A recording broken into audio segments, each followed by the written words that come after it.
Marlène et Jean-Claude te présentent pour 2026 la série qui s'intitule « Voici, il vient ». Merci pour ta fidélité et que l'Éternel continue de t'éclairer tandis que tu découvres la vérité. Merci d'écouter la parole, merci de la lire de tes propres yeux et merci d'ouvrir ton cœur au Saint-Esprit qui seul te conduira dans toute la vérité. Aujourd'hui, notre thème est tout ce qui, Acte 16, verset 32, mais nous lirons à partir du verset 30. Et nous nous arrêterons au verset 32.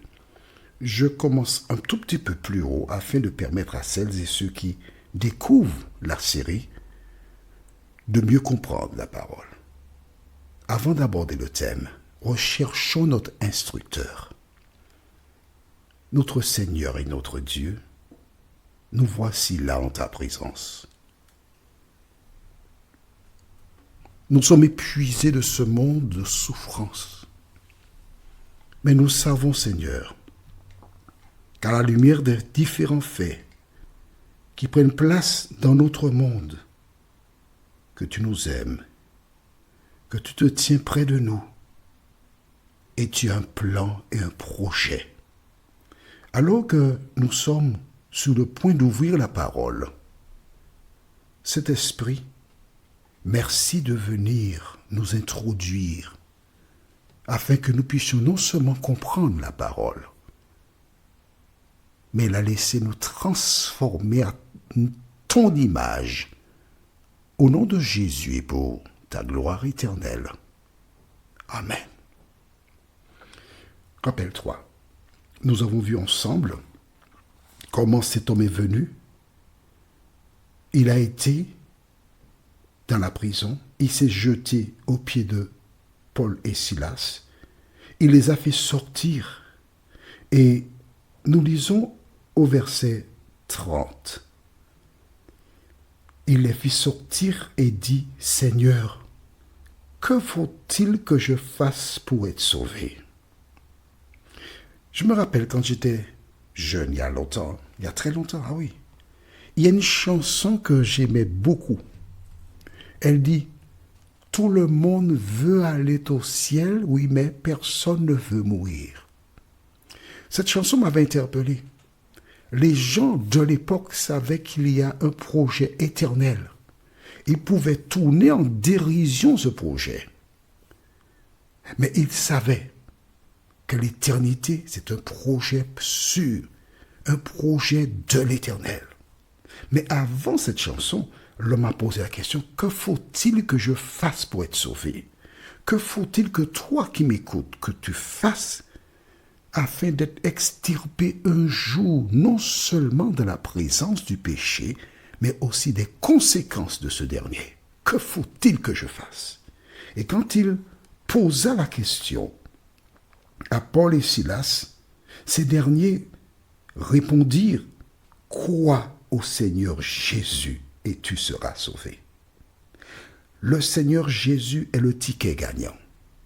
Le Seigneur Jésus est le billet qui te permet de sortir d'une île en prenant l'avion pour te rendre vers le continent. Le Seigneur Jésus est le chemin, la vérité et la vie. Le Seigneur Jésus est la parole. Le Seigneur Jésus, c'est la Bible que tu as là dans ta main, que tu lis pour le découvrir, pour le connaître. Parce que lui-même a déclaré dans Jean 8, verset 32, ne l'oublie pas. Jean 8, verset 32, écrit dans le cahier. Mais si, tu en as besoin. Jean 8, verset 32 déclare quoi? Vous connaîtrez la vérité. Ou encore, vous connaîtrez Jésus et Jésus vous affranchira. Croire au Seigneur Jésus, c'est l'accepter comme sauveur. Croire au Seigneur Jésus, c'est prendre le médicament qui te guérira de la maladie qui s'appelle le péché. C'est ça, croire au Seigneur Jésus. Alors, Paul déclara, verset 31, crois au Seigneur Jésus et tu seras sauvé, toi et ta famille. Est-ce que cela veut dire qu'il suffit qu'une personne croit en Jésus et toute la famille est sauvée? Pas du tout. Et c'est justement ce que nous verrons aujourd'hui en lisant le verset qui suit, verset 32. Et ils lui annoncèrent la parole du Seigneur, ainsi qu'à tous ceux qui étaient dans sa maison. Amen. Il les fit sortir donc. Et il les emmena dans sa maison. Un lieu intime. Et forcément, son épouse, ses enfants, qui avaient peur, qui étaient tremblants, lorsqu'ils virent ces deux prisonniers arriver dans la maison, ils tremblaient toujours. Et là, voici ce geôlier qui présente les membres de sa famille. Il est souriant, il n'a pas peur, il ne tremble pas. Il dit à toutes ces personnes, ces hommes ont quelque chose à partager avec nous.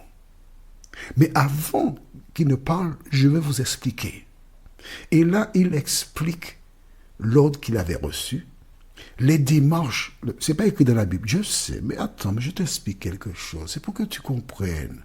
Allez, s'il te plaît, écoute. Certainement, il a été se renseigner. Il a donné un rapport aux membres de sa famille. Il a expliqué comment on lui a dit que ces hommes-là parlent de Jésus de Nazareth. Et ensuite, il leur a dit, j'ai été, et voilà ce qui s'est passé. Et ils m'ont dit, il nous suffit de croire au Seigneur Jésus et nous serons tous sauvés. Alors écoutons-les. À ce moment, ils commencèrent à prêcher l'évangile. Qu'est-ce que l'évangile? La bonne nouvelle que Jésus a pris la forme humaine. Il vint sur cette terre. Il a été 33 ans et demi là, qu'il a été crucifié. Mais avant d'être crucifié, il a fait de nombreux miracles. Il a donné la démonstration de sa puissance en ressuscitant des morts et il est ressuscité. Il est parti, mais avant de partir, il nous a chargés de dire à toute la création la vérité et quiconque se fait baptiser en son nom sera sauvé lorsqu'il reviendra. C'est ça l'évangile. Aussi simple que cela.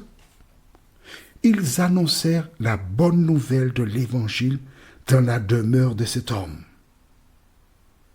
À tous ceux qui étaient là. Alors, je voudrais ajouter quelque chose d'autre. Il y avait peut-être sa maman ou la maman de son épouse, parce qu'avant, n'ayant pas de maison de retraite, vraiment, les enfants prenaient leurs parents à leur domicile jusqu'à leur mort. Mais le geôlier a ouvert sa maison afin que l'évangile soit prêché parce qu'il aime les membres de sa famille. La question que j'ai pour toi est la suivante. Est-ce que tu aimes les membres de ta famille? Depuis un moment, tu écoutes les audios. Tu vois que tout ce que je dis vient de la parole. C'est clair, c'est la vérité. C'est Jésus en un mot. Que fais-tu de cette vérité? Est-ce que tu partages ça avec tes petites sœurs, tes frères, les grands, les petits, etc.? Est-ce que tu voudrais qu'ils soient eux aussi sauvés, comme le geôlier? Ne garde pas l'information pour toi, mais distribue cela à tous, afin qu'ils se donnent à toi, au Seigneur, par ton intermédiaire. Notre prochaine étude se trouve au livre de Actes, chapitre 16, verset 33. Actes, chapitre 16, le verset 33. Le thème, c'est « Immédiatement ». En fait, ce sera notre dernière étude. Tu vois bien qu'il reste encore d'autres versets après, mais nous allons basculer sur d'autres études. D'accord? L'important pour moi, c'était de te présenter le salut. Alors, avant d'entamer notre dernière étude sur le livre de Actes, chapitre 16, verset 33, prions. Notre Seigneur et notre Dieu, merci pour la parole. Merci de continuer de nous éclairer. Merci de continuer de jeter les écailles de nos yeux et de nous placer sur le chemin du salut. Garde-nous dans ta paix, dans ta grâce. Nous t'avons prié au nom de Jésus et pour ta gloire éternelle. Amen. Que l'Éternel continue de te bénir et te garder et il me tarde de te retrouver.